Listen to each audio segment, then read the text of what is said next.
नमस्कार साथियों, स्वागत है आपका हमारे YouTube चैनल पर, जहां हम हर शाम मिलते हैं एक नई कहानी के साथ जो आपके दिल को छू जाती है। और आज की कहानी दोस्ती की कहानी है। ये हमारे प्यार की कहानी है। ये जिंदगी पर हमारे जीत की कहानी है। ये सब कुछ पाकर भी अपना सब कुछ खो देने की कहानी है, जो दीपक कुमार जी के द्वारा लिखी गई है। और आज की कहानी का नाम है देख लेंगे यार। तो चलिए कहानी शुरू करते हैं। एक बात आपको मैं पहले ही बता देना चाहता हूँ कि आगे के 5-6 पन्नों को पढ़कर कहीं ये मत समझ लेना कि ये लड़का तो रोटलू किस्म का है। अगर सोच भी लो तो भी मैं क्या उखाड़ पाऊंगा आपका। सच कहूँ तो आज तक उसका भी कुछ नहीं उखाड़ पाया जिसने मेरी ये हालत की थी। अगर अभी भी आपको मेरी बात समझ नहीं आ रही हो तो मैं आपको ये बता दूं कि हम कोटा रिटर्न हैं और इस बात का दर्द हमें उतना ही है जितना आपको सालों तक किसी कंचे ड्रीम गर्ल के लिए लार टपकाने के बाद उसे किसी और लौंडे के साथ सेट होते हुए देखने पर होता है। हाँ वही वाला, मर जाएंगे मार डालेंगे वाला। अब तो साला हाल ये है कि अगर कोई गलती से भी कोटा या MBBS का नाम ले तो मन करता है कि साले को पेल दे वहीं के वहीं। अब छोड़ो भी यार, फालतू में फिर याद दिला दिया सब कुछ। अंकल रूम खाली है क्या कोई? मैंने लगभग चिल्लाते हुए उस सेकेंड फ्लोर से मेरी ओर झांकती हुई फूले खरबूज जैसी मुंडी से पूछा। हाँ है ना, अंदर आओ दिखाता हूँ। 2 साल तक किसी गन्ने की तरह कोटा में पीसने के बाद घर वाले शायद यही सोचकर मुझे यहाँ उदयपुर ले आए थे कि कहीं मरा न जाए। सच कहूँ तो इन 2 सालों में टेस्ट दर टेस्ट मैं इतनी दफा टूटा था कि जिंदगी अब बस एक मजाक सी लगने लगी थी। मुझे अपनी गहराइयों तक ये यकीन हो गया था कि अब यहाँ अपने बस का कुछ भी नहीं। और वैसे भी जब रोज रोज आपने खुद को यूं कतरा कतरा बिखरते देखा हो तो जिंदगी की उन खुशनुमा गलियों के बारे में वैसे भी आपको कोई गुमान नहीं रहता। वही गलियां जहाँ कहते हैं खुशियाँ और सपने हाथों में हाथ डाले आजाद उड़ा करते हैं। तो लगातार दूसरे साल भी जब मैं प्री मेडिकल टेस्ट क्लियर नहीं कर पाया तो एक बार तो मन किया कि 1 साल और ड्रॉप लेकर एक अटेम्प्ट और ले लेता हूँ। पर मैं कुछ सोचता, अपने लिए कुछ फैसला लेता इससे पहले ही पापा ने ये डिक्लेयर कर दिया कि तुमसे नहीं हो पाएगा बेटा, तुम्हारे बस का ये खेल नहीं है लल्ला। और इसलिए उन्होंने मेरी औकात के हिसाब से ही जितनी उन्हें तब लगी BSc में मेरा एडमिशन करवा दिया। लेकिन सच कहूँ तो मैं ये समझ नहीं पा रहा था कि ये मेरे साथ क्या हो रहा है। BSc और वो भी मैं, ये कैसे हो सकता है? शायद इसलिए ही कॉलेज शुरू होने के 5-6 महीनों के बाद तक मैं कॉलेज गया ही नहीं। फर्स्ट ईयर का लगभग आधा सेशन निकल चुका था, पर मैं अभी भी अपने गुस्से में घर वालों के फैसले से रूठा हुआ अपने घर पर ही बैठा था। मैंने तो सोच लिया था कि अब मुझे कुछ करना ही नहीं है, मैं अब ऐसे ही पड़ा रहूंगा। पर जैसे जैसे वक्त निकलता जा रहा था मुझे फिर से अपने करियर की चिंता सताने लगी थी। और दूसरी ओर मेरे यूं ठाले घर पर बैठे रहने से मेरी और पापा की हर रोज भयंकर लड़ाइयाँ होने लगी थी। इसी रोजाना की मच की वजह से मेरे लिए अब घर पर एक दिन भी गुजारना मुश्किल हो गया था। मैंने अपने इस बेकारी पने से छुटकारा पाने के लिए और अपनी रुकी हुई जिंदगी को आगे बढ़ाने के लिए बेमन ही सही पर कॉलेज कंटिन्यू करना ही सही समझा और इसलिए मैं आ गया उदयपुर। मुझे अभी भी वो पल याद है कैसे स्कूल खत्म होते ही पूरे जोश के साथ मैं कोटा के लिए निकला था। साला अब कुछ हो या ना हो, डॉक्टर तो बनकर ही आएंगे। पर शायद जिंदगी के आईने में कुछ सपने का अक्स कभी नहीं बनता। वो सपने होते हैं और हमेशा के लिए सपने ही रह जाते हैं। कॉलेज ज्वाइन करते ही कुछ जान पहचान के सीनियर लड़कों ने कॉलेज प्रेसिडेंट से बात करवा कर मेरी अटेंडेंस वाली प्रॉब्लम तो सॉल्व करवा दी, लेकिन अभी भी रूम सेट करना बाकी था। इसलिए मैं अब यही कर रहा था। आज अपने एक पहचान के लड़के के बताए अनुसार एक रूम देखने आया था। कैसा लगा कमरा? लैंडलॉर्ड ने अपना साम्राज्य रूपी कमरा दिखाने के बाद मुझसे मेरी राय जाननी चाहिए। अच्छा है अंकल, बहुत अच्छा है। सच कहूँ तो अब मुझे कोई आइडिया नहीं था कि अच्छा कमरा क्या होता है और बुरा क्या होता है। ये पहली बार था जब खुद के लिए खुद ही कुछ फैसला करना था। इससे पहले तो मैंने सिर्फ घर वालों और करीबी रिश्तेदारों की उम्मीदों की जमीन पर महल खड़े कर उन्हें अपना बताया था और खुश भी हुआ था कि देखो कैसे सब कुछ अपनी मर्जी से हो रहा है। पर अब जब इतनी दफा टूटे हैं तो उनका वो छलावा भी बड़े अच्छे से समझ आने लगा है कि कैसे उन सब ने मिलकर मेरे खुदरेपन को किसी मार्बल की तरह घिसा था और उसे इतना चिकना बनाने की कोशिश की थी जिससे मैं बड़े आराम से उनके जानने वाले लोगों के सामने चमक सकूं, उनके सामने उनकी इज्जत बनाए रख सकूं। करते क्या हो तुम? लैंडलॉर्ड ने फिर से अपनी उसी लैंडलॉर्ड वाली अकड़ में मुझसे पूछा। बीएससी कर रहा हूँ अंकल। 2 साल तक कोटा था पीएमटी के कोचिंग के लिए। मैंने भी किराएदार वाले लहजे में जवाब दिया। क्या बात है भाई, बहुत मेहनत करके आए हो आप तो। इस बार उनके चेहरे पर कुछ अजीब ही भाव थे और उन्हें देखकर मैं ये समझ नहीं पा रहा था कि वो मेरी तारीफ कर रहे हैं या फिर मेरी ले रहे हैं। पता नहीं अंकल, शायद कुछ ऐसा ही। मैंने भी बात को टालने के इरादे से कहा, देखो कुछ बातें मैं पहले ही क्लियर कर देता हूँ। हम शर्मा हैं, मतलब समझते हो ना इसका। यहाँ शराब, मांस मच्छी और लौंडियाबाजी बिल्कुल नहीं चलेगी। वैसे तुम तो मुझे शरीफ दिख रहे हो, लेकिन फिर भी बता देता हूँ। उन्होंने अपनी टर्म एंड कंडीशन का पिटारा बड़ी बेरहमी से मेरे सामने खोलते हुए कहा। हाँ अंकल, सवाल ही नहीं उठता है इन सब का तो। मैंने भी तुरंत अपने चेहरे पर भोलेपन का फेस पैक लगा लिया। शर्मा, ये शब्द सुनते ही पुराने दिनों की कुछ यादें मेरे जहन में अचानक ही ताजा हो गई और दिमाग कहने लगा, अच्छा तो ये देवदूत हैं भाई, भगवान के बचे हुए दूत और पूत। जैसे ही दिमाग ने उन ख्यालों से छेड़छाड़ करनी शुरू की, मेरी हंसी ने भी उन्हीं पुराने दिनों की तरह बिना कुछ सोचे समझे ही उनका साथ देना शुरू कर दिया। एक्चुअली हमारे एक हिंदी के टीचर थे, कालिया जी।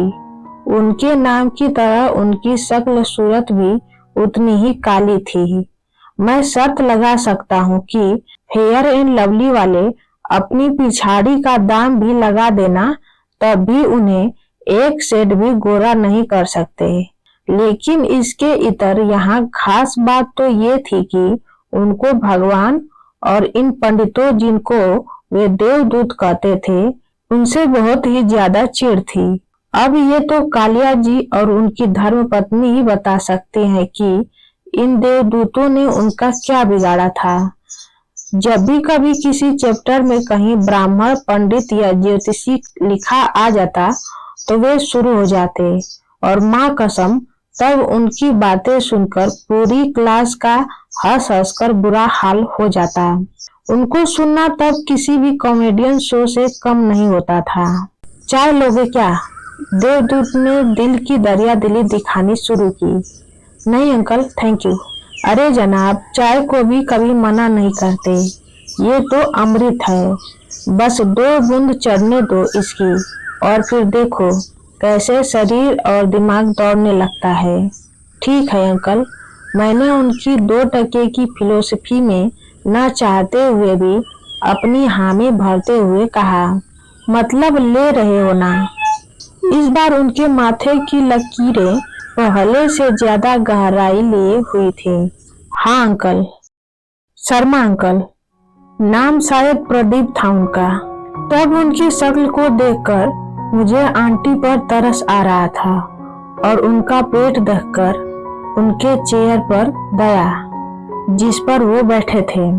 उनको देखकर मुझे लग रहा था जैसे भगवान अपने इस दूत को बनाने के बाद शायद फिनिशिंग टच देना भूल गया था। पर कुछ भी हो, बंदा इज्जत से बात कर रहा था और इज्जत के बदले इज्जत देना तो इंसानियत का पहला उसूल रहा है। तो मैं कैसे पीछे हट सकता था।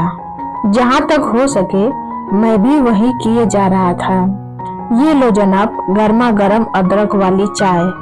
देवदूत ने गर्म चाय से भरे हुए कप को मेरे सामने पड़े लकड़ी के एक शानदार टी टेबल पर रखते हुए कहा, थैंक यू अंकल। जनाब, क्या तुम्हें पता है चाय पीने का भी एक तरीका होता है। उन्होंने लैंडलॉर्ड गिरी छोड़कर सामाजिकता की तरफ अपना पहला कदम बढ़ाते हुए मुझसे पूछा। हाँ पता है ना मुझे, मर्द की तरह चाय पीनी चाहिए, एकदम खुल के, मतलब कि आवाज आनी चाहिए हर सिप के साथ। मैंने भी अपनी सेखी झाड़ते हुए कहा।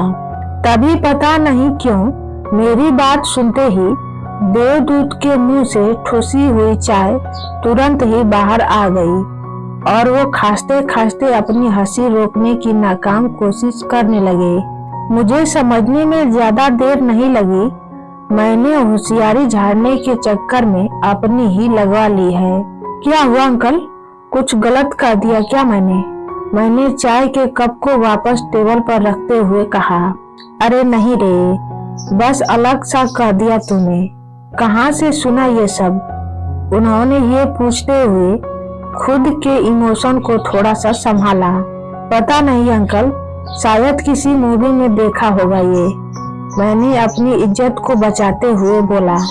अच्छा है ये भी, पर मैं कहने वाला था कि अगर आपको अपनी चाय का पूरा मजा लेना है तो सबसे पहले आपको अपनी चाय से दोस्ती करनी पड़ेगी।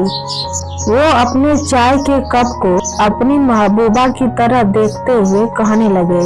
आपको पहले उसे अपने हाथों में थामकर उसकी थोड़ी सी गर्मी बांटनी पड़ेगी, उससे थोड़ी सी अपने हाथों की ठंडक बांटनी पड़ेगी, उसे अपने हाथों में लेकर कुछ देर उसे खुद से जुड़ने का मौका देना पड़ेगा, उसकी खुशबू को अपनी गहराइयों तक उतारकर उसे इजाजत देनी होगी एक नए रिश्ते के रूप में आपसे एक होने की।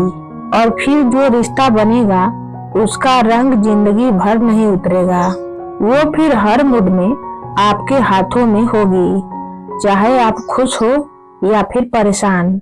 बूढ़ा जरूर सठिया गया है या फिर शायद खुद को मॉर्गन फ्रीमैन समझने लगा है। उनकी बात सुनकर पहला ख्याल दिमाग में यही आया, अरे भाई चाय को लेकर ऐसी बातें कौन करता है, हद है यार। पर जो भी था, तब वो क्या कहना चाह रहे थे ये तो मुझे सही में समझ नहीं आया, पर उनकी चाय से रिश्ता जरूर समझ आ गया था मुझे। अगर सच कहूँ तो वो रिश्ता मुझे थोड़ा संदिग्ध ही लग रहा था। सही है अंकल, मैंने तुरंत ही एक आइडियल किराएदार की तरह बिना कुछ सोचे समझे ही अपने मकान मालिक की बात के समर्थन में अपना हाथ उठा लिया। समझे कुछ? देवदूत ने फिर से बाजी मार लेने वाली मुस्कान के साथ पूछा। थोड़ा सा अंकल, मैंने एक मरी सी मुस्कान को अपने होठों तक लाते हुए कहा। मकान मालिक की बुराई करना शायद किसी भी किराएदार का पहला हक होता है, जो मैं यहाँ कर भी रहा हूँ। लेकिन सच में कितने दिनों बाद या फिर शायद सालों बाद किसी जिंदा दिल इंसान से बात कर रहा था। हमने घंटों बातें की। उस दिन पर ज्यादातर मैंने उनकी सुनी, इसलिए नहीं कि मजबूरी थी, पर इसलिए कि कहीं न कहीं वो बातें मुझे चुभ रही थी। जैसे कि वो मुझे ये कहकर चिढ़ा रहे थे कि देख रे उल्लू, जीते कैसे हैं, हंसते कैसे हैं। बस 21 साल की उम्र में एक नाकामी ने मुझे इतना हिला दिया था कि जैसे मेरा सब कुछ खत्म हो चुका हो। मेरा ज़मीर तो ये तक मानने लगा था कि अब जो बचा है वो बस जिंदगी की खैरात है, जिसे बस काटना है और एक दिन मौत की गहरी नींद में सो जाना है। एक और उस एक एग्जाम में सेलेक्ट न हो पाने की वजह से न मैं अब तक घर वालों से खुद को जोड़ पाया था और न ही शायद खुद से। तो दूसरी ओर अब मुझे वो काम करना था जो इस खेल में हारे हुए खिलाड़ी किया करते थे, मतलब कि किसी भी कॉलेज से ग्रेजुएशन और फिर कोई गवर्नमेंट एग्जाम निकालकर एक सरकारी नौकरी। पर इससे भी मुश्किल बात तो ये थी कि अब मेरी माँ को हर बार कई वजह गिना गिना कर लोगों को ये बताना होता था कि मैं क्यों सेलेक्ट नहीं हो पाया। लेकिन ये बात मैं और मेरी माँ दोनों ही अच्छे से जानते थे कि उन वजहों का सच से दूर दूर तक कोई लेना देना नहीं था। माँ की बातें सुनकर ऐसा लगता था कि मानो जैसे वो मुझे हारने के बाद भी हारा हुआ नहीं देखना चाहती थी। अब इसकी वजह उसका प्यार था या अपने खून को जमाने के सामने बेहतर साबित करने की होड़, ये न तो मुझे तब समझ आया और न ही अब। तो आखिरकार मिड सेशन के बाद ही सही, पर अब मैं उदयपुर था, शर्मा अंकल के साथ। मैं हंस रहा था, सुन रहा था, थोड़ा सा जी रहा था तो थोड़ी सी काट रहा था। मैं अभिनव कलाल। साले किससे बातें करता रहता है तू इतनी, और यहाँ गार्डन में आकर भी अगर तुझे किसी और से ही बात करनी थी तो मुझे यहाँ क्यों लेकर आया। बस 2 मिनट कहकर फिर से फोन पर चिपक जाने के कारण मैं उस पर चिल्लाने लगा। रितेश, अभी महीने भर पहले ही मिले थे केमिस्ट्री लैब में। वैसे तो ये साहब कॉलेज की स्टार्टिंग से ही यहाँ थे, पर उन हजारों की भीड़ में शायद उस दिन पहली बार मैंने और बाकी सब ने उन्हें नोटिस किया था। उस दिन मैं लैब में घुसते ही क्लास की सबसे हॉट लड़की को इन्होंने टीचर और सबके सामने ही प्रपोज कर दिया। अब ये तो तय था कि लड़की ना बोलने वाली थी, पर बड़ी बात तो ये थी कि इन्हें भी पता था, फिर भी कर दिया इन्होंने। और जब पूछा गया कि भाई क्यों किया, तो बोले देख यार, वैसे भी पूरे ग्रेजुएशन में वो मेरे बारे में क्या सोच रही है, मैं यही सब सोचता रहता। क्या पता वो कभी मुझे नोटिस करती भी या नहीं। ये तो तू भी जानता है कि ना मैं दिखने में ज्यादा स्मार्ट हूँ, ना ही तेरी तरह इंटेलिजेंट हूँ, और न ही पैसे वाला। और वो शक्ल से समझदार दिखती है, और उसकी समझदारी मुझे यही बता रही है कि मैं उसकी बॉयफ्रेंड वाली लिस्ट के बहुत ही ज्यादा बाहर हूँ। और अब मेरी इस हरकत से उसके साथ मेरा नाम हमेशा के लिए जुड़ गया है। अब जब भी कॉलेज में कहीं भी उसकी बात होगी, वहाँ पर कहीं न कहीं मेरा नाम भी जिंदा रहेगा। अब जब भी मैं उसके सामने आऊंगा, मुझे और उसे दोनों को पता होगा कि हम एक दूसरे के बारे में क्या सोच रहे हैं। और पूरे ग्रेजुएशन मेरे बारे में कुछ भी ना सोचे, उससे तो यही अच्छा है कि कुछ उल्टा ही सोचे। रितेश की फिलोसफी एकदम सिंपल थी, कोई अपना रहे या ना रहे, इससे ज्यादा फर्क नहीं पड़ता, पर उस शख्स में हमारा कुछ न कुछ जरूर रहना चाहिए। कोई फर्क नहीं पड़ता कि वो प्यार हो या नफरत, जब तक तुम हो वहाँ तुम्हारा चांस है भाई। और शायद उसकी इन्हीं हरकतों और इसी बेकार सी फिलोसफी के कारण हम जल्द ही अच्छे दोस्त बन गए थे। अरे दोस्त है अपनी। रितेश ने कॉल काट कर मेरी पीठ पर अपना हाथ तबीयत से जमाते हुए कहा, जिसे वो अपना सो कोल्ड प्यार कहता था। कॉलेज की कम पड़ गई है क्या, जो फोन पर भी तू चालू हो जाता है। मैंने रितेश के उस प्यार की वजह से अपनी पीठ पर पैदा हुए दर्द को कम करने के लिए उस पर अपना हाथ रगड़ते हुए कहा, और हर बार अपने इस चवन्नी छाप प्यार के नाम पर मुझे मारा मत कर। लगता है वे साले। अरे यार, तू नहीं समझेगा। इंसान को अपने टैलेंट की धार को हमेशा तेज करते रहना चाहिए। उसने मेरी न मारने वाली बात को लगभग इग्नोर करते हुए कहा, कभी कभार अपने दिमाग की धार भी तेज कर लिया कर, लाश में काम आएगा। मैंने भी अपनी पीठ को आराम पहुंचाने के लिए उस दर्द वाली जगह को रगड़े जा रहा था। चल अब चढ़ मत ऊपर, बता क्या प्लान है फिर आज का। रितेश सीधे अपने मतलब की बात पर आते हुए बोला, देख बे, शब्दों का इस्तेमाल ना तू सही से किया कर। माना कि साले सिंगल हैं, पर इतनी खराब चॉइस भी नहीं है मेरी, और न ही अभी इतने खराब दिन आए हैं कि तुझ पर चढ़ना पड़े, और अभी तक घर से रोकड़ा आया नहीं है, तो तू ही देख ले प्लान के बारे में। मैंने अपनी लाचारी पर सख्त भावनाओं और अपनी जेब की हालत का सीधा आकाशवाणी प्रसारण करते हुए कहा, हद है यार, अब पैसे की बात यहाँ कहाँ बीच में आ गई। तेरा भाई है ना यार, पैसों की चिंता मत कर तू, और बस बोल कि क्या करना है। रितेश ने मौका देखते ही अपनी अमीरी का सर्टिफिकेट दिखा दिया। रितेश के पास हमेशा मुश्किल से 3-4 हजार रुपए ही रहते थे, पर बातें उसकी ऐसी होती थी मानो जैसे वो पूरा आसमान ही खरीद लेगा। पर कुछ भी कहो, साला डेयरिंग बहुत था।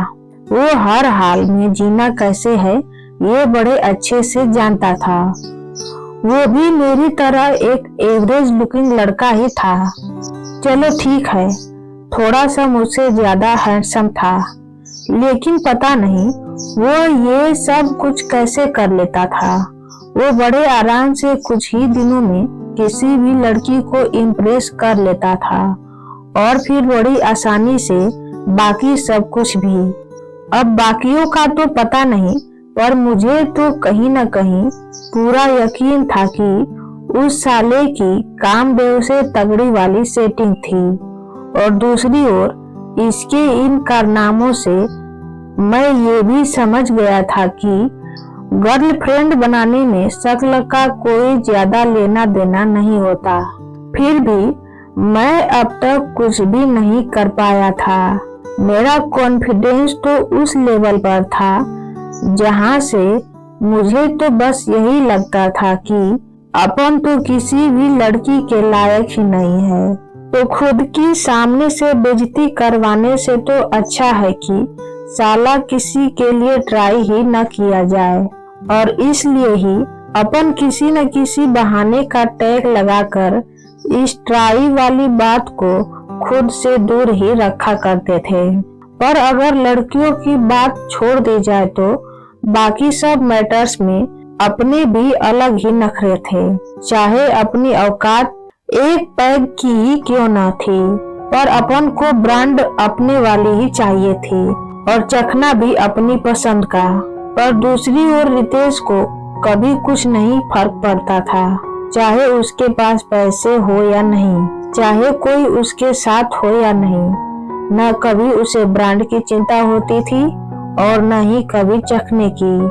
वो नमकीन के साथ भी उतने ही मजे से शराब पीता था जितना कि चिकन के साथ। वो किसी बकवास लड़की को भी उतने ही प्यार और गौर से देखता था जितना कि किसी टंच वाली को। उसका मानना था कि हमें कोई हक नहीं है कि हम भगवान की बनाई चीजों में बंटवारा करें, उन्हें अच्छा बुरा कहें।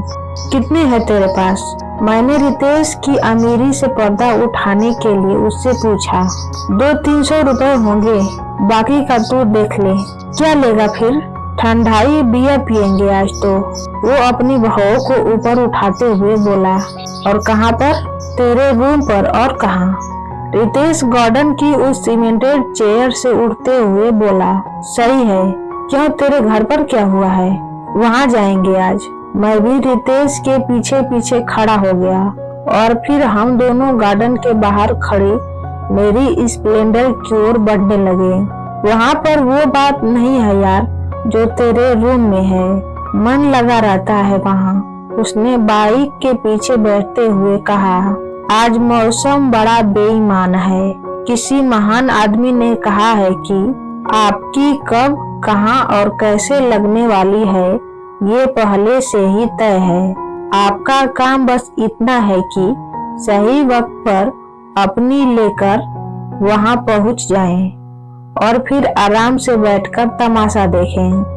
रितेश जी 3-4 बियर में ही जन्नत छूने लगते थे और उसके बाद उनकी प्यारी बातें मेरे रूम की दीवारें चीरकर पास के पेड़, बाथरूम, बाइक और उस हवा को पूरे लोकतांत्रिक तरीके से अपना प्यार बांटने लगती थी, और वो भी बिना किसी भेदभाव के। अभिनव, मौसम का हाल तो ठीक है ना? देवदूत की आवाज रितेश की उस प्यार की हवा के बीच से अपना रास्ता बनाते हुए बड़े हौले से मेरे कानों में आई। रितेश, चुप हो जा भाई, रूम खाली करवाएगा तू आज, मैंने घबराहट में धीमी सी आवाज में उससे कहा। और फिर दूसरे ही पल उसके राग बेवड़े की तानों को रोकने के लिए अपने दोनों हाथों से मैंने उसके मुंह को जोर से दबा दिया। और हाँ, मैं कोई मूवी का हीरो नहीं था जिसे चढ़ती नहीं थी और जो इस कंडीशन में कोई कॉमेडी करके अपने रूम और अपने दोस्त की इज्जत बचाएगा। मुझे तो एक बियर में ही चढ़ जाती थी और इसी डर से मैं ज्यादा पीता नहीं था। उधर रितेश भी ज्यादा पीने की लालच में कभी मुझे फोर्स करता नहीं था। तो जब देवदूत की आवाज मेरे रूम के और नजदीक आ गई तो मैंने फटाफट अपने आसपास किसी माउथ फ्रेशनर को ढूंढा और कुछ भी न मिलने की हालत में मैंने फटाफट पास में रखे प्याज को अपने मुंह में ठूस लिया और देवदूत महाराज से बात करने बाहर चला गया। हाँ अंकल, कुछ कह रहे थे आप? जनाब, मैं कह रहा था कि मौसम का हाल कैसा है? सुनने में आ रहा है कि बड़ा बेईमान है आज। अंकल, वो रितेश आया है, वो ऐसे ही गाता रहता है दिन भर, मैंने बात को संभालने की कोशिश करते हुए कहा। तो दोस्त बन गए हैं तुम्हारे यहाँ? अच्छा है, चलो। हाँ अंकल, बस 1-2। मेरी कोशिश थी कि कम से कम शब्दों में ज्यादा से ज्यादा बात की जाए, लेकिन मैं किसी भी हाल में ये नहीं चाहता था कि उस देवदूत को ये पता चल जाए कि हमने पी रखी है। और क्या कर रहे हो अभी? आओ ऊपर दोनों, थोड़ी चाय और बातें साते हो जाएं।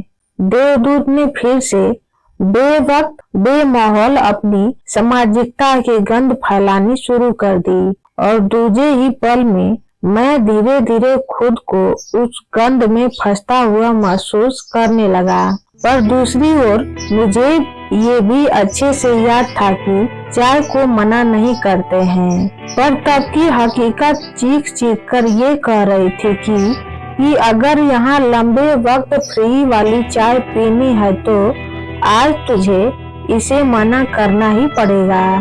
अंकल, वो आज मन नहीं कर रहा है और आज थोड़ा एसिडिटी जैसा भी हो रहा है हम दोनों को।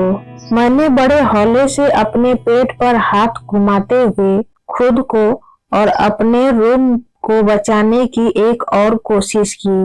ओह चलो ठीक है, तो फिर तुम दोनों एंजॉय करो।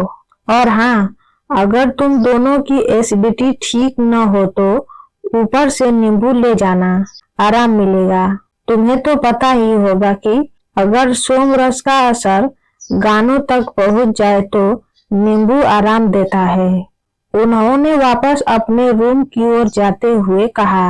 मैं उनकी ये बात सुनकर कुछ और कह ही नहीं पाया, पर वो इतनी सी बात में बहुत कुछ कह गए। मुझे अभी भी अच्छे से याद है कि वो शर्मा है, और ये भी कि इस बात का मतलब क्या है, और शायद इसीलिए ही उनकी एक ही बात से मेरी फट के हाथ में आ गई। मेरे पेट में अचानक ही गुड़गुड़ होने लगी, मानो जैसे पीछे के रास्ते से वो अभी निकलने ही वाली हो। पर तब इन सब के बीच मुझे बस इस बात की तसल्ली थी कि कम से कम अभी के लिए तो चलो बात टल गई। असल में देवदूत समझ गया था कि हम पी रहे हैं, पर पता नहीं क्यों उसने हमें कुछ नहीं कहा, और ऊपर से नींबू भी ऑफर किया। लैंडलॉर्ड के जुल्मों से परेशान इस दुनिया में ऐसा कौन करता है भाई। बस फिर क्या था, मैंने तुरंत ही वहीं के वहीं कसम खाई कि आज से और अभी से गलती से भी कभी इस महान पुरुष को देवदूत नहीं कहूँगा। अब से मैं उन्हें सिर्फ और सिर्फ अंकल जी कहूँगा। पर कुछ भी कहो, साला जिंदगी भर कभी भूत से तो कभी पापा के कॉल से डरने के बाद आज पहली बार नींबू के नाम से डरा था। मेरा मन तो कह रहा था, छी साले क्या दिन आ गए हैं तेरे, अब इस नींबू से भी डरना पड़ रहा है तुझे। उस नींबू वाली बात के सदमे से बाहर निकलने के लिए अंकल जी के जाने के बाद मैं वही रूम के बाहर ही रोड की साइड बैठ गया, और वहां बैठे बैठे आती जाती गाड़ियों को देखने लगा, उनको चलाने वाले लोगों को ताड़ने लगा। देखते ही देखते वो शाम रात के आगोश में समाने लगी, और उधर ना जाने कौन सी आफत आ गई थी कि रितेश का फोन ना जाने कब से लगातार बजे ही जा रहा था। पर अब उस फोन की रिंग की आवाज में वो बात कहाँ थी जो उसे अपने जन्नत के सफर से वापस बुला सके। मैंने रूम में जाकर देखा तो मोबाइल स्क्रीन पर कस्टमर केयर लिखा आ रहा था। अब मैं उसका पापा, मम्मी या सिस्टर तो था नहीं, तो मुझे पूरा यकीन था कि ये कॉल किसी न किसी लड़की का ही है, मतलब कि अपनी भाभी का ही है। और अब इसे अपनी फूटी किस्मत कहो या फिर खुद की गांड पर खुद ही लठ मारना कि मैंने ना जाने क्या सोचकर वो कॉल रिसीव कर लिया। रितेश जी पीकर पड़े हैं, उठेंगे तो बता दूंगा कि आपने कॉल किया था। मैंने दूसरी ओर से हाय सुनते ही पूरे शिष्टाचार के साथ उनका सच से सामना करवाया।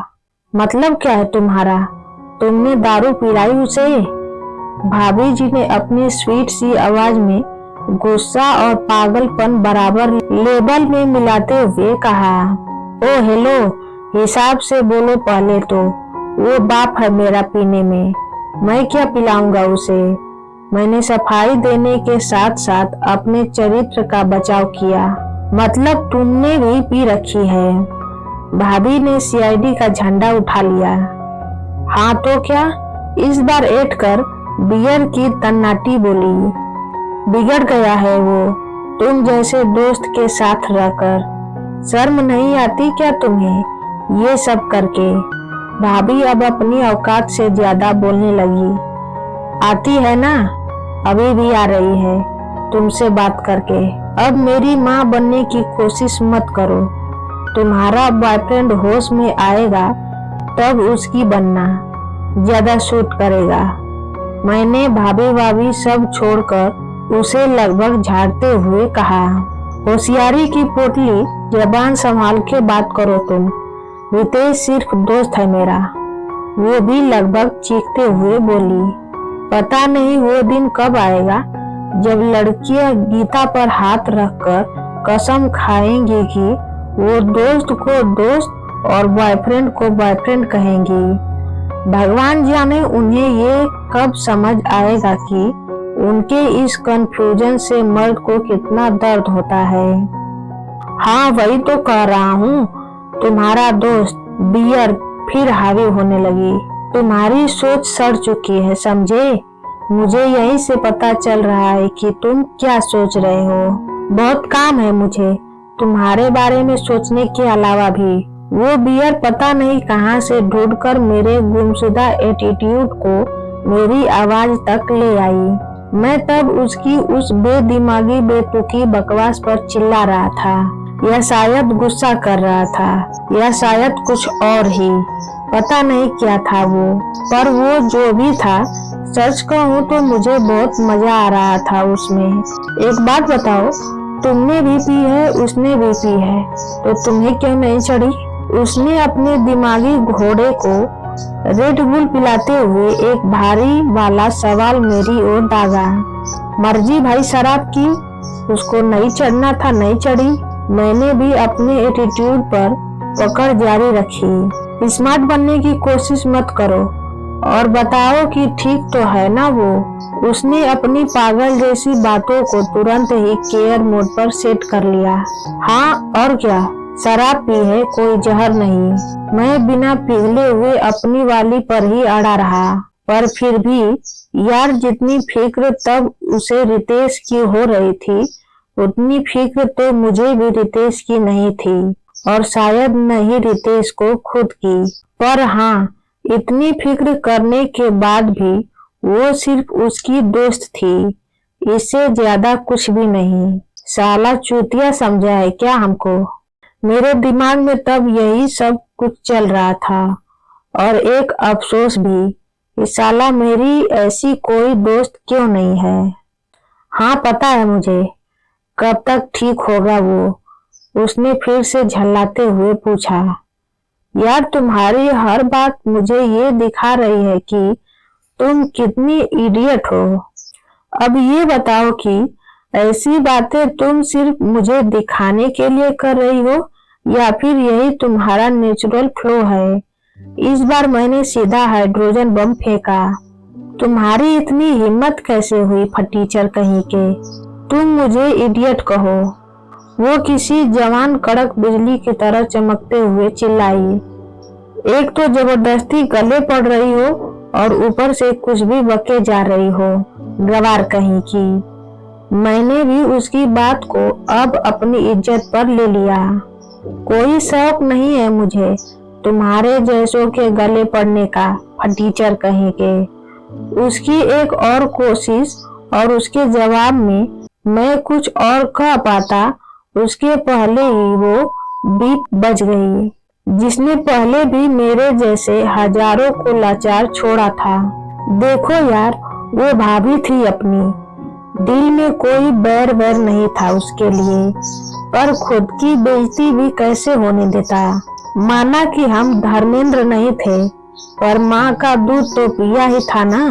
तो उस फोन के कटने के बाद मैं भी रितेश के पास जाकर लेट गया, पर अपनी लाख कोशिश के बावजूद भी नींद का आज कोई अता पता नहीं था। मैं बस नींद की तलाश में बिस्तर में इधर से उधर करवटें बदले जा रहा था, और न चाहने के बाद भी उसी आवाज के बारे में रह रह कर सोचे जा रहा था, जिससे अभी कुछ वक्त पहले मैं पागलों सा लड़ रहा था। इतने गुस्से के बाद भी कितनी मिठास थी उसकी आवाज में, मानो जैसे किसी ने चीनी की पूरी बोरी ही उसकी आवाज में उड़ेल दी हो। मैं तब ऐसे ही उसी के बारे में सोचते सोचते इस रात के गुजर जाने का इंतजार करने लगा। पर तभी रात के 11 बजे के आसपास फिर से रितेश का फोन बजने लगा। रितेश जी अभी भी अपनी उसी जन्नत के सफर में व्यस्त थे, और मुझे वैसे भी नींद नहीं आ रही थी। तो खुराफाती दिमाग बोला, वैसे भी हम रिश्तेदार हुए, और भाभी से बात तो की ही जा सकती है, इसमें गलत क्या है? तो मैंने फिर से उसका कॉल रिसीव कर लिया। कैसे हो अब, उतर गई तुम्हारी? उसने मेरे कॉल रिसीव करते ही टोंट कसते हुए कहा। उसकी आवाज में अब भी हमारे पहले वाली बात से पैदा हुए गुस्से की पूरी गर्मी थी, मानो जैसे उसे फोन के इस तरफ से बस रितेश की आवाज भर का इंतजार हो, और उसके बाद तो जैसे वो बस बरस जाने वाली हो। हाँ बोलो, मैंने रितेश बनने की कोशिश करते हुए कहा। कौन था वो पागल जिसने पहले फोन उठाया था? अरे हद है यार, कुछ भी, मैं ही था वो। मैं अपनी इज्जत बचाते हुए बोला। रितेश कहाँ है फिर? उतरी नहीं क्या उसकी अब तक? इस बार उसकी आवाज में थोड़ी सी नरमी थी।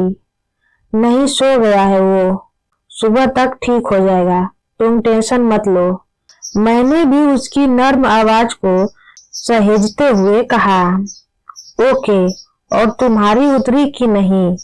इस बार उसकी आवाज एक मासूम सी हंसी में भीगती हुई मेरे कानों तक आई। अजीब हो यार तुम भी, पहले पूछ रही थी कि चढ़ी क्यों नहीं, और अब पूछ रही हो कि उतरी कि नहीं। तुम इरिटेट कर रहे थे, तब तो बस गुस्सा आ गया मुझे। उसकी आवाज की वो मिठास जिसके बारे में मैं अभी कुछ वक्त पहले ही सोच रहा था, वो आहिस्ता से वापस आने लगी। सही है यार, अब ये भी मुझ पर ही डाल दो तुम। उस मिठास का रंग अब मेरी आवाज पर भी छाने लगा। तो और है कौन यहाँ?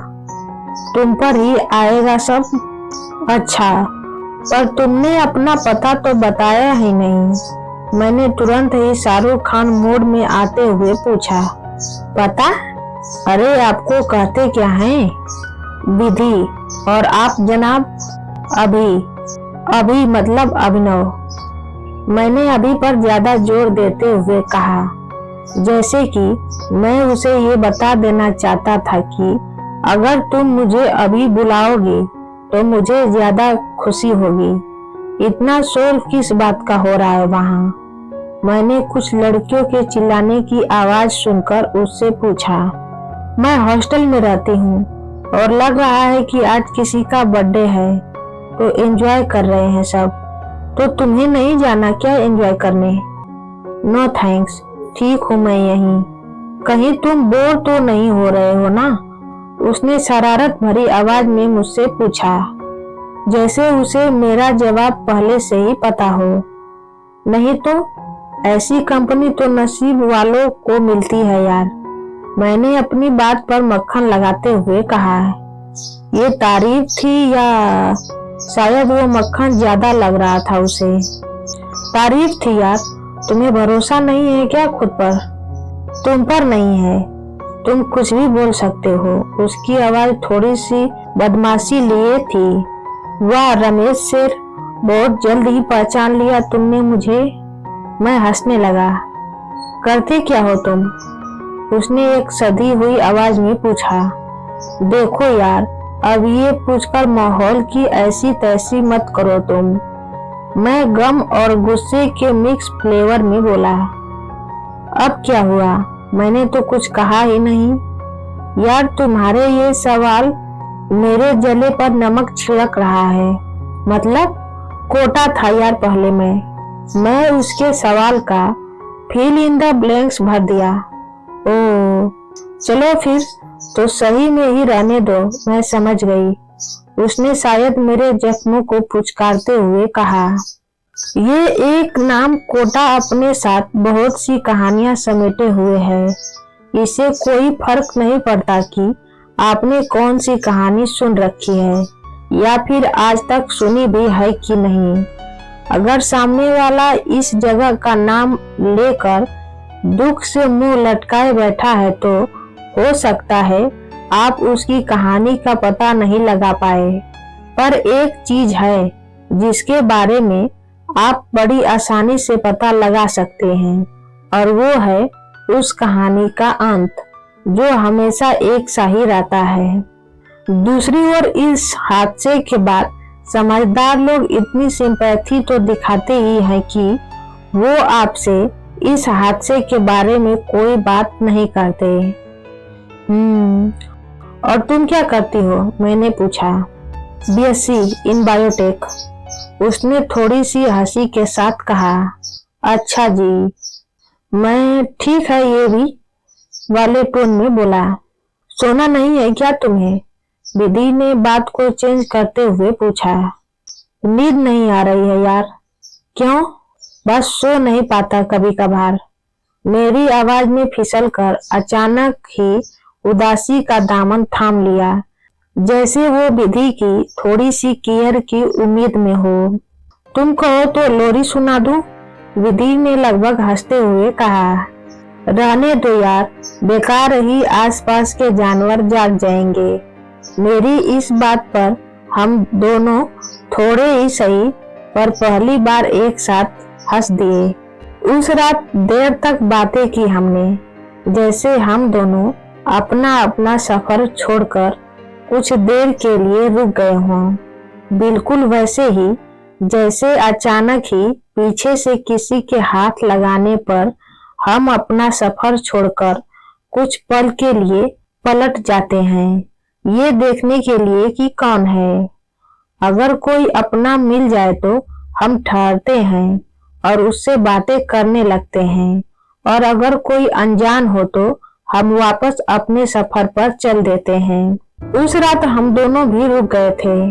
क्या बातें हुई इसका तो सही से अंदाजा नहीं, पर हमने उस रात खूब बातें की। उस रात पहली बार रात को बड़ी गहराई से देखा था मैंने। रास्ते की उन सीढ़ियों पर बैठकर मच्छरों की उस तानाशाही के बीच अंधेरे के साथ सड़क के उस मासूम से रिश्ते को बड़ी शिद्दत से महसूस किया था।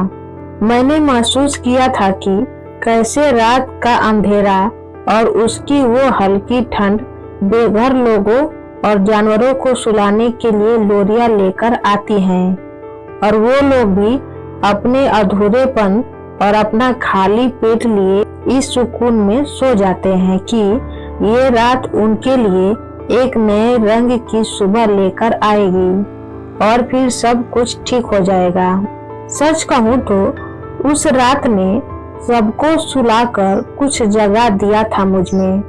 मैं खुश था, सही वाला खुश। अरे कौन सी ब्रांड पीते हो तुम लोग? अगली सुबह अंकल ने मोर्चा संभालते हुए पूछा। उनकी आवाज सुनते ही मेरी फिर फटकर हाथ में आ गई। मैं समझ गया कि आज तो गए भाई, आज तो यहाँ से पत्ता कट है अपना।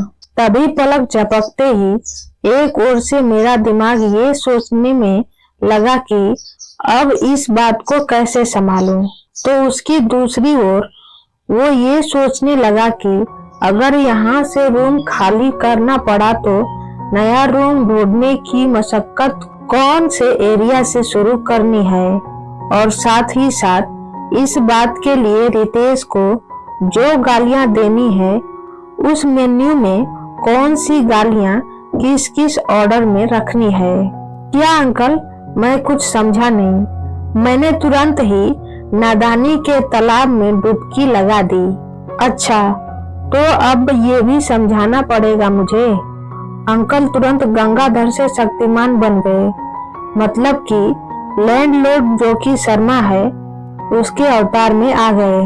मुझे तो कल से ही इस बात का अंदाजा हो गया था कि अब जल्द ही मकान मालिक वाली ब्रांड पीनी ही पड़ेगी, और वो भी गालियों के चखने के साथ। कॉलेज में बहुत से लड़कों के रूम इस शराब ने खाली करवा दिए थे, और अब मैं कोई उनका जमाई तो था नहीं कि वो जमाने के सदियों पुराने रीति रिवाज को तोड़कर मेरी मनमानियां सहेंगे। अंकल वो, मैं कुछ कहते कहते कुछ भी न सूझने पर फिर से खामोश हो गया। मैंने पहले ही साफ साफ कह दिया था कि खाना और पीना यहाँ नहीं चलेगा। तुम्हें क्या लगता है तुम अपनी मर्जी से यहाँ जो चाहो वो कर सकते हो? यहाँ का मौसम मैं कभी बेईमान नहीं होने दूंगा। समझ में आ रहा है तुम्हें? उनकी आवाज की गूंज उनके खामोश हो जाने के बाद भी हवाओं में गूंज रही थी, और दूसरी ओर रह रह कर बस मेरी फटी जा रही थी। सॉरी अंकल, मैंने इतना कहकर फिर से अपना सिर नीचे झुका लिया। क्या और क्या सॉरी, ये उम्र तुम्हारी दारू पीने की है? तुम यहाँ पढ़ने आए हो? या ये सब करने? नहीं भाई, ये सब नहीं चलेगा यहाँ। वो फिर गरजे, सॉरी ना अंकल, कसम से आगे से ध्यान रखूंगा।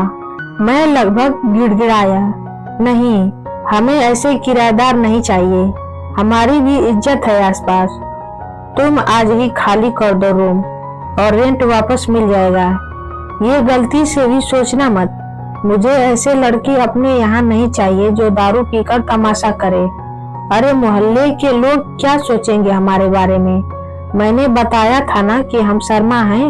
उनकी आवाज अपनी पूरी अकड़ से चलकर मेरे पास आई और इसका मतलब ये था कि कल से नहीं, आज से ही नया रूम ढूंढने का काम शुरू कर देना है। साला आज कहीं जाकर मुझे कालिया जी की उस नफरत की वजह का अंदाजा हो रहा था कि क्यों वो इन देवदूतों से हमेशा चिढ़ते हुए रहते थे। मेरी हालत बिल्कुल उस लड़के की तरह हो गई थी जैसे किसी लड़की ने प्यार के खट्टे मीठे सपने दिखाकर कुछ दिन घुमा फिरा कर और उसका बहुत सारा खर्चा करवा कर उसे बस ये कहकर छोड़ दिया हो कि बलमा, तुम्हारी शक्ल मेरी ड्रेसिंग सेंस के साथ सूट नहीं करती। उस शराब और उस बेईमान मौसम ने एक और घर तोड़ दिया था आज, सॉरी, एक और रूम तोड़ दिया था आज, और वो भी उस रितेश की वजह से। मैंने मना किया था उसे चिल्लाने के लिए, पर उसका वो देख लेंगे यार वाला एटीट्यूड। अब जब रूम खाली करना पड़ेगा तो क्या घंटा देख लगा किसी को वो? अब बोलो भी कुछ। कल तो बड़े जोरों से गाने गाए जा रहे थे। अंकल ने अपनी भारी भरकम मुंडी को अपनी आवाज के साथ ऊपर करते हुए पूछा, जैसे वो किसी मरे हुए आदमी को एक दो लात और मारकर ये कंफर्म कर लेना चाहते हो कि मरा भी कि नहीं। सॉरी अंकल, अब कभी नहीं पीऊंगा और किसी दोस्त को भी नहीं आने दूंगा रूम पर। मैंने पूरी मासूमियत के साथ अपना रूम बचाने की फिर एक कोशिश की, पर सच में यार क्या दिन आ गए थे मेरे। एक तो पैसे भी मैं दे रहा था और ऊपर से अपने हाथों से ही अपनी मरवा भी रहा था। हा, क्यों आया मजा अब? देवदूत अचानक ही किसी रावण की तरह हंसते हुए बोला। पुरानी फिल्मों में लड़के वालों के सामने जैसे कोई लड़की वाले धीरे से बड़े हौले से अपना सिर उठाकर लड़के को देखती है, और उसी तरह मैंने भी उतनी देर तक फर्श पर हीरे जवाहरात खोजने के बाद उस हम शर्मा हैं को देखने की हिम्मत की। क्यों भाई, मजे सिर्फ तुम ही करोगे क्या, हमारा क्या? अंकल ने फिर से हंसते हुए कहा। अंकल वो, तुम तो वही अटक गए यार, मैं तो बस मजाक कर रहा था। देखो कितना डर गए तुम, और वैसे भी मकान मालिक से डरना भी चाहिए। चलो अब एक चाय हो जाए, पर आज की चाय तुम बनाओगे, शक्तिमान ने फिर गंगाधर बनकर कहा। Okay uncle. गांव में जैसे बिजली आ जाने पर बच्चे खुश हो जाते हैं, मेरी हंसी भी वैसी ही आसमान छूने लगी। चलो अच्छा है यार, नहीं तो अब कहाँ रूम खोजने जाते फिर से। और मैं भी किसी भी हाल में उन बेरूम लोगों की कैटेगरी में नहीं आना चाहता था जिन्हें दोस्त बेचारे की नजर से देखते हैं। वैसे अभिनव कौन सी ब्रांड थी कल? अंकल ने बड़े लाड से पूछा। अंकल छोड़ो भी ना अब उस बात को, मैंने बात को टालते हुए कहा। अरे ऐसे ही जनरल नॉलेज के लिए पूछ रहा हूँ, बताओ भी अब। अंकल वो बियर लाए थे, मैंने फटाक से बोल दिया। तो हमेशा यही पीते हो? अंकल मैंने तो कल पहली बार पी थी, आप तो जानते ही हैं कि मैं ऐसा लड़का नहीं हूँ। मैंने अपना कैरेक्टर सर्टिफिकेट उन्हें दिखाते हुए कहा, पर अंकल ने मेरी इस बात पर ऐसा मुंह बनाया मानो जैसे कोई सास अपनी बहू को ये दिखाना चाहती हो कि बहुत हुआ, अब फटाफट लाइन पर आ जाओ। अंकल जितने पैसे होते हैं उसमें से खाने के निकाल कर जो बच जाते हैं उसी हिसाब से ब्रांड डिसाइड करते हैं हम। मैंने माहौल का अंदाजा लगाकर सच बोलना ही सही समझा। और चखना, वो कैसे डिसाइड होता है? वो तो जिसको ज्यादा गम हो वो अपने आप ही ले आता है अंकल। सही है यार तुम्हारा तो। पता है जब हम कॉलेज में थे तब शराब पीने का मतलब था कि उस रात कोई न कोई तो पिटने वाला है, या फिर उस रात कोई न कोई गर्ल हॉस्टल के बाहर खड़ा होकर पूरे हॉस्टल के सामने किसी लड़की को प्रपोज करने वाला है। शर्मा अंकल ने चाय की एक चुस्की के साथ अपनी यादों का पिटारा खोल दिया। सही में मैंने ऐसे रिएक्ट किया जैसे उन्होंने कोई बड़ा तीर मार दिया हो। और क्या, पर हमारे वहाँ बियर शेयर का रिवाज नहीं था, क्योंकि ये महंगा सौदा था। क्योंकि एक तो हम जैसे रोज पीने वालों को बियर चढ़ती नहीं थी, और चढ़े उतनी खरीदने की तब हमारी औकात नहीं थी। और वैसे भी जनाब वो नशा ही क्या जो कुछ वक्त तक कलेजे में ठहरे नहीं। अंकल ने अपनी बाजी के पत्ते खोलते हुए कहा, तो क्या पीते थे आप? ये उस शाम के बकरे पर डिसाइड होता था, और कोई बकरा न मिले तो मैं भी उनकी बातों में रस लेने लगा तो खुद ही कट जाते थे उस दिन। वो एक हल्की सी मुस्कान के साथ बोले, पर अंकल एक बात मुझे समझ नहीं आई। क्या अंकल, उन दिनों आप शर्मा नहीं थे, या फिर शर्मा का मतलब क्या होता है ये नहीं जानते थे आप? नहीं, मतलब कि आपने मुझे पहले दिन कहा था कि हम शर्मा हैं, और जहां तक मुझे पता है शायद ये शर्मा शराब, मांस मच्छी और लौंडियाबाजी नहीं करते हैं। इस बार बाजी मेरी थी और अंकल को अब चेकमेट होने से कोई नहीं बचा सकता था। मेरी बात सुनते ही वो जोर से हंस दिए। ये कॉलेज के दिनों की बात है बेटा, और उन दिनों सब चलता था। पर हाँ, अब मैं शर्मा हूँ, एकदम सही वाला शर्मा, समझे? हाँ समझ गया शर्मा अंकल, मैंने शर्मा पर ज्यादा जोर देते हुए कहा, और उनके साथ इस बात पर हंसने लगा। और इस कहानी को आज हम लोग यहीं तक रखेंगे, और इसके आगे की कहानी को हम लोग आगे की वीडियो में देखेंगे। और ये कहानी आप लोगों को कैसी लगी कमेंट करके जरूर बताएं। अगर ये कहानी आप लोगों को पसंद आई हो तो इस वीडियो को लाइक, चैनल को सब्सक्राइब और अपने दोस्त के साथ शेयर जरूर करें। तो मिलते हैं अगली शाम 7 बजे इस कहानी के दूसरे पार्ट के साथ। सभी को शुभ संध्या, गुड नाइट।